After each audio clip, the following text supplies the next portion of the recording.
Thank you very much. Before I let Shegun, respond to that question as well, you've touched a bit on it, but I wanted you to expand. Okay. What toll did it take on you? I would say physically, mentally, emotionally, and I was spiritually drained also. So if I let me talk about the physical toll, I was tired because at a point in time when I had my first fibroid surgery, the fibroids were coming back, and then because they didn't want me to do another surgery, I had to go on this medication called Surely. it's can you say that? That's medical. Yeah, yeah. Surely. I don't want to say yeah. So I had to go on a particular injection that I will take every month. And so it makes me to, I think it just gets me to that feeling of being in my menopausal stage. Yes, it induces menopause. Yes, and I was in my 20s. You can imagine me being in my 20s and and being in a temporary menopausal phase. It was horrible because I could remember there was a time I was walking and needed to pick something up from the table. As I bent down, wanted to stand up, my leg hit the table. It was the most excruciating pain, one of the most excruciating pain I had to go through because that injection made my bones brittle. Yeah. I was always having hot flashes. Even in winter, I would just go into the shower to cool down. In winter, you see me sweating, and my colleagues are going to be like, "Oh, Bukola, are you okay?" Like, I'm okay, but I know what I was going through, and it was like that every day. They just wonder. I had to go on a low cut then. I just said, "You know what, I'm done." It was really bad. So yeah, so that's one of the physical tool, and then the poking during each IVF cycle, injections. I'm going to look at when I look at my tummy. It's so I can't. I don't. It's so sore. It's swollen all over. Sometimes I'm like, where do I even poke tonight? Where do I poke today? And I just tell my husband, just poke me anywhere. He's like, everywhere is already swollen. I'm like, just do it. We have to do it. So physical toll was it's not something that I want anyone to experience. And the emotional toll of what will happen, is it this one? Is it this one? Maybe sometimes we hear, oh, Bukola, everything looks great. The doctors are so optimistic. Remember the doctor telling us that in the US, when you have your first IVF, second IVF, there's no way it won't take. I'm like, God, this man was talking like God. He's not. There's no way. Like in the US, there's no way. And then first one, second time, and when I was looking at him, that I thought you meant first time. He should take. He had no answer for that. So the emotional roller coaster of, is it this one? Oh no, it's not this one. Is it this one? No, it's this one. Then you keep asking yourself, when will that one happen? So that's the emotional toll, and the spiritual toll of every time before that process or procedure, fasting, prayers, quote scriptures every day, nothing happened. And it was as if God was just upset with me. That, are you not even answering my prayers, even if it's just once? Just let this happen. And it never happened. So it was draining spiritually because the next idea, I'm like, you know what? When I prayed, what happened? So I can as well not pray. And if nothing happens, it's still same thing. So those were I really felt bad in all of those ways. Let me put it that way. I hope that answers your question. Most definitely. Yes. Okay. What else do I add to that? Well, the toll on you as well. Honestly, the toll on me mostly is a reflection of these on my wife. Most of the pains that my wife went through, I don't know. It hits me so deeply. I was there when she hit her shin against the table, and I saw the reaction. She was on the medication, the glucosamine, gland pain reducing hormone. And my goodness, I was like, oh my God, it's all worth it. It's all worth it. We're on the bed and the AC is on and my wife is drenched in sweat, and she can feel the all over her. And that's when there's light because then we're in Nigeria. Now imagine the days that we don't have light, that we had to wait. No electricity. Oh my God, what else? I mean, we really have power, So you can imagine all of those put together, and we're still dealing with. So compared to what I felt physically, honestly speaking, I don't even. It's not even comparable at all. Honestly, I look at that and be like, what can I do to just make this woman's life easier? And all of that.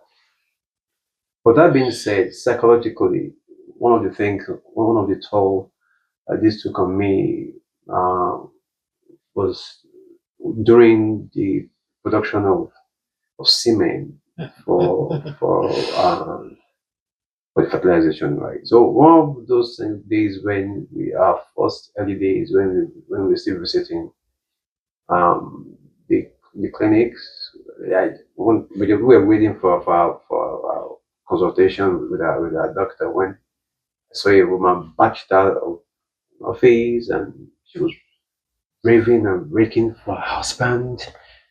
I didn't understand why.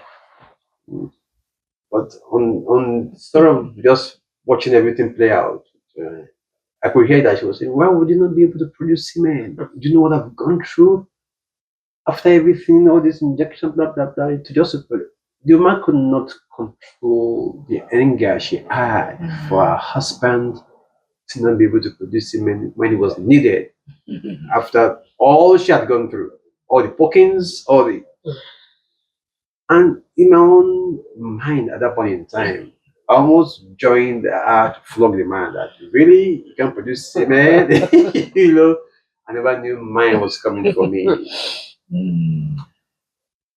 It's funny how a man naturally loves to ejaculate when there's some tension. You can when you're your wife, blah blah blah. When you are in the middle of a clinic, when it's supposed to be the most important time, and the spotlight is on you. I don't know why and how that happens. But honestly speaking, it almost blew my mind off that really could this happen to me? But it did happen to me. It did happen to me. And I was like, what is happening? Really, they will try to make everything comfortable for you. You can do this, can do that, but always none of those things work. So, but the good thing that I'm grateful for, and I think I mentioned in the book that we wrote, is that I had the support of this woman. Unlike, I'm not blaming the other woman for being angry because, and even if I was the woman, I'll probably be angry with my spouse. Why can't you just do this one small thing, But she was supportive. She was there to say, "Shegun, you'll be fine. You'll be fine. Yeah. If you even don't do it now, you can do it at home, wherever, So that helped me. The support I had from her at those period really helped me to say, okay, whatever happens, we have to find a way to get this semen out. And eventually we did. But my point is, that's not a physical thing, that's a psychological thing, right? It could be, like you say, it could be anxiety, it could be. But these are some of the things that, that many people don't talk about. Many people don't mention, but these are things that they have to deal with in the process of, trying to conceive, and from the point of view of a man. The other thing is, I tried to mention these earlier on was, the faith part. Mariah talked about it. The spiritual part about getting tired after all of these things, and asking ourselves what else to do, spiritually. We have to pray, we have to fast, Our time it just gets so exhausting, for lack of direction. What else do we do? But one thing that I really want to put out there that really helped us was the fact that we never stopped praying together. irrespective of how we felt, irrespective of, yeah, we may be angry in our spirit. There are times that it was the wounds are so fresh. We just lost a twin pregnancy via miscarriage, and we needed to sit pray to God. It was so difficult, I won't lie to you. There were times, like we wrote in the book, that the only songs that came off my mouth were songs of pain, praising God through the pain. Like this song by Domain, I will sing, even though I don't understand why this is happening.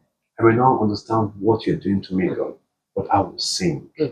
Those typify the kind of situations that we went through.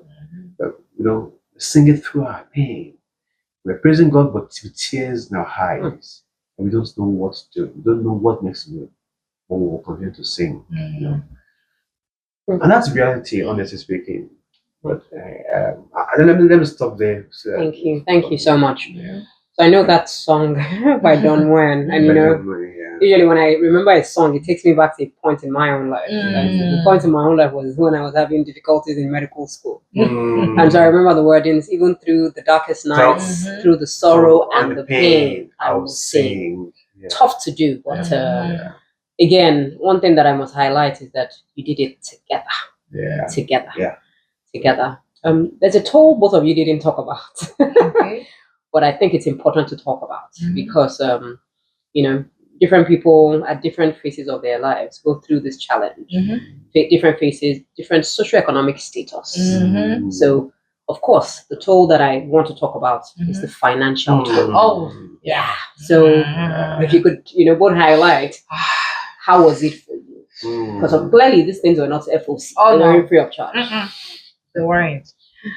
So I would say while we're in Nigeria, we had 4 IVFs, right? Yeah, I believe that. Yeah, 4. We had 2 inseminations and 4 IVFs. So I think the insemination was around 250,000. That was Naira. way back. That was 2013. When I was 16. Yeah, I think 2015 or so. It was between 2013 and 2015. So we had insemination. It was 250,000 naira then.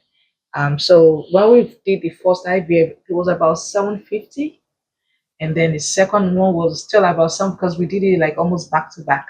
So it was about 750 also. The third one, I can't remember, but probably between 750 and 900. And then the fourth one we did the fourth one just before, we did the fourth one, and immediately after that we moved to the US. And so, because we had developed a relationship with the doctor, if he calls me his daughter, because he doesn't have any, he has just sons. So we didn't pay for that. It was free. He forced us to do that. He was like, you know what? I told him we couldn't afford that again. He said, you know what? Just come in. Everything. We didn't pay anything for that.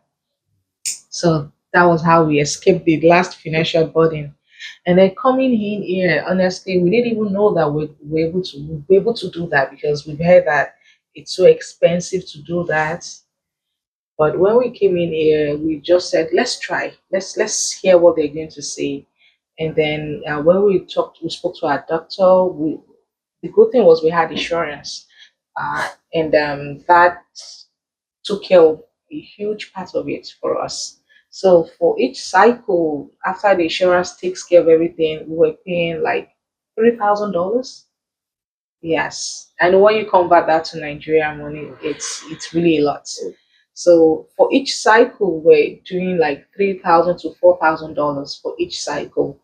But because over time we advised that it's better we freeze our embryos, because when you freeze your embryos, you're just gonna do the transfer. You're not gonna start all over again, and then that's cheaper for you. So when you do the transfer with insurance, it was usually about 1,500 to 2,000. Yes. So, but that's I'm not even talking about the medications. Yeah, the medications were really, really expensive. Without insurance, you could go as high as $18,000, $20,000. But when your insurance kicks in, sometimes I pay like $600. Yes, sometimes even less, like $200, $300. And then things that was still 2021, 2022. So over time, where I worked also, they were IVF friendly. They had family. They were family friendly. They wanted, they cared about family that they were having fertility issues, and so they will tell you, you know what, if you have this issue, my employers were willing to put much more than required into that part for you. So then we're not paying too much, out of pocket for that. And for the last one that we did, my employer at that time gave me $75,000 for IVF, just for, get your baby whichever way you want. So I will always be grateful to them, because that's the first time we're going to have this huge relief that, okay, I have $75,000, and okay, we'll just keep doing transfers back to back until I, exhaust all of that. And then, even though I still had a little bit out of pocket, but it was almost insignificant. That was the first time that I would do IVF, and I was going to smile that, okay, it wasn't too much. I don't even think we paid up to $500 for the cycle that actually worked. So in total, when you add how much we've spent in Nigeria and here, honestly, probably in naira, it's gonna be like 40 to 50 million, because we did 9 IVF cycle, and then here also maybe like almost $20,000. Yes. So it's. I know a lot of people want to do it. That's the truth, but they don't have the financial capacity. And I understand, because you can't just say you want to do IVF. They have to do, sometimes I'm just like, I just want to do IVF, just go straight to it. But no, they have protocol, they have processes. They will tell you to do, especially here, the baseline test is sometimes you will think you want to do your IVF in July. If they start the process in January, in fact, you know that probably you'll be like, I don't think July is going to work, because they do one test for you, they get the results. If they find anything, they will tell you, okay, you have to be on antibiotics for like 6 weeks or 2 weeks. After that, you do the test again. They wait for the results. They are so um, dedicated, or how do I put it? They're so on point with all of these things. So nothing must look, maybe everything has to be on spot. Yeah, so I think they take too much, too long a time or something like that to get to the IVF, real IVF process. But in Nigeria, I think it's the duration is shorter for that. I'm not saying they don't do that due diligence in Nigeria, but here you just keep waiting. It's always one thing or the other. And if a doctor does not okay you to go ahead, nobody's going to do that. Remember when they kept complaining about the fibroids, and my IVF doctor just told me, you know what, don't come back here until you get it out. So I had no choice, because anywhere I go, it's already in the my file that she has to take out the fibroids. So I had to go back to my OBGYN, and I told her, okay, I have to take out the fibroids. And you can imagine how now that's another procedure. Oh, go and do this scan. And I have all this information from my IVF clinic, but they won't take it. They still want to do their own. So I had to start another process. Okay, go and do your ultrasound. I went there. So it's just a lot of back and forth. And each time you're doing all this back and forth, you're spending money. You're spending money. Money. Okay. So, Shagun, would you like to add some more to that? Yeah, I'm going to look at it from the other perspective of the alternative pathway or to what we did, right? So at some point, it seemed as if everything we're working for and investing in was just going into IVF, into trying to conceive, and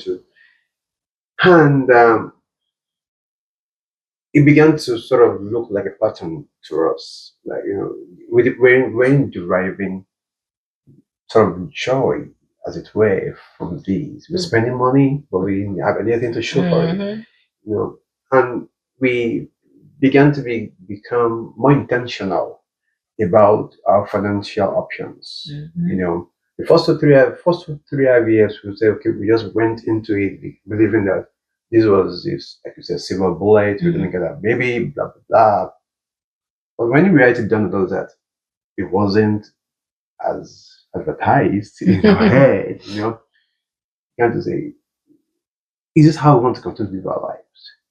So that was a point where we decided to begin to diversify our finances. The first thing we did was, okay, we're going to take a break on IVF. We're going to do some things that we're going to save some substantial results for. At that point in time, my wife and I decided to go into some form of business on the side. And honestly speaking, the kind of joy that we derived from seeing our money going to something that we could substantiate to say that is where our money is going to, this is what is doing for us, we could not just quantify it. We're able to, for the very first time, own a property. Even though it was a small shop, but it was Harrods. We built that in Abuja, we could have our own business. And that sort of diverted the attention away from the stress, the unending stress of just trying to conceive. So we're still talking about finances there, but I'm trying to tell you that the other things that we did apart from these, if we could walk this back, could you have done it differently? Perhaps we could have, and this is some of the lessons we're trying to, sort of put out there for other people that they don't. There's nothing wrong with trying to conceive and of course, but don't let that be the only thing that drives your life. Because if you don't get results that you expect, if you're not careful, it can push you into depression or something that you don't plan for. So after that experience, we built a shop, we started business. It's okay, let's try on IVF. Fine. If it didn't work again, but that wasn't just the only thing we're doing now. Now I said, what's wrong with trying to get a property, get a house? That was a project that we started, And it was like a big goal. You guys want to have a house in Abuja? Yes, it's possible. We went into it prayerfully, and honestly speaking, the kind of joy that we derived from having a property in our names, that just thinking that okay, well, we have something that's going on apart from IVF. It was just that was much more than joy for us. And for the very first time, my wife and I could have things to talk about. I wasn't just about the baby. We're spending money, but we're happy spending money as opposed to what we have been doing with our money for the past few years. So again, when it comes to finances around IVF, one needs to be intentional, that you don't continuously just pour all your eggs in one basket that might not give you the result. Yes. A lot of the responses you got from relatives calling you every 5 minutes, calling you every 10 minutes was from a place of care. Oh yes. It was from a place of love. Yeah. But it wasn't that kind of love that you needed at that point in time. And so I know that someone is watching this today and is thinking, how then would you have liked that people showed you support? Okay.